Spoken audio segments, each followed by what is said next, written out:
Russian ആയുധവിദഗ്ധൻ Mikhail ഷാട്സ്കിയെ മോസ്കോയിലെ വനമേഖലയിൽ കൊല്ലപ്പെട്ട നിലയിൽ കണ്ടെത്തിയത് വലിയ ആശങ്കയ്ക്ക് വഴിയൊരുക്കിയിരിക്കുകയാണ്. കഴിഞ്ഞ ദിവസമാണ് ഷാട്സ്കിയെ മോസ്കോയ്ക്ക് പുറത്തുള്ള കുസിൻമിൻസ്കി വനത്തിൽ വെച്ച് വെടിയേറ്റ് കൊല്ലപ്പെട്ട നിലയിൽ കണ്ടെത്തിയത്.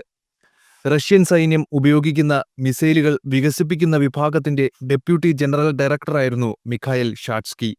ഷാട്സ്കിയെ കൊലപ്പെടുത്തിയതിന് പിന്നിൽ CIA ചാരന്മാർ ആണെന്നും അതല്ല യുക്രൈൻ ഡിഫൻസ് ഇന്റലിജൻസ് ആണെന്നുള്ള അഭ്യൂഹങ്ങളാണ് ഇപ്പോൾ പരക്കുന്നത്.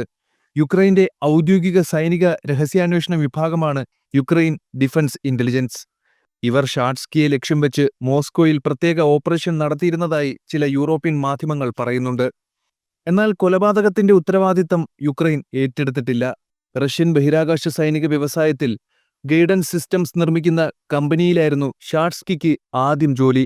2017 ഡിസംബർ മുതൽ റഷ്യൻ കോർപ്പറേഷനായ റോസോടോംസിന്റെ ഭാഗമായിരുന്നു ഈ കമ്പനി. അസോസിയേറ്റ് പ്രൊഫസർ കൂടിയായ മിഖായേൽ റഷ്യയുടെ Kh-59 ക്രൂസ് മിസൈൽ Kh-69 ലേവലിലേക്ക് ഉയർത്തുന്ന ജോലിയിൽ മുഴുകിയിരിക്കുകയായിരുന്നു. Kh-59 ക്രൂസ് മിസൈലുകളാണ് യുക്രൈനെതിരെ റഷ്യൻ സൈന്യം പ്രയോഗിക്കുന്നത്. റഷ്യൻ ഡ്രോണുകളിലും വിമാനങ്ങളിലും ബഹിരാകാശ വാഹനങ്ങളിലും AI സാങ്കേതികവിദ്യ ഉൾപ്പെടുത്തുന്നതിന്റെ മുഖ്യ പ്രയോക്താവായിരുന്നു മിഖായേൽ ഷാട്സ്കി. അദ്ദേഹം കൊല്ലപ്പെട്ട വിവരം റഷ്യൻ വിരുദ്ധ മാധ്യമ പ്രവർത്തകനായ അലക്സാണ്ടർ നെവ്സൊറോവ് ടെലഗ്രാം ചാനലിൽ റിപ്പോർട്ട് ചെയ്തിരുന്നു. അപകടകാരിയായ ക്രിമിനലിനെ വകവരുത്തിയെന്നായിരുന്നു പരാമർശം. മഞ്ഞിൽ പുതഞ്ഞ് ഷാട്സ്കിയുമായി സാദൃശ്യമുള്ള ആൾ മരിച്ചു കിടക്കുന്ന ഫോട്ടോകൾ നെവ്സൊറോസ് പങ്കുവച്ചിട്ടുണ്ട്.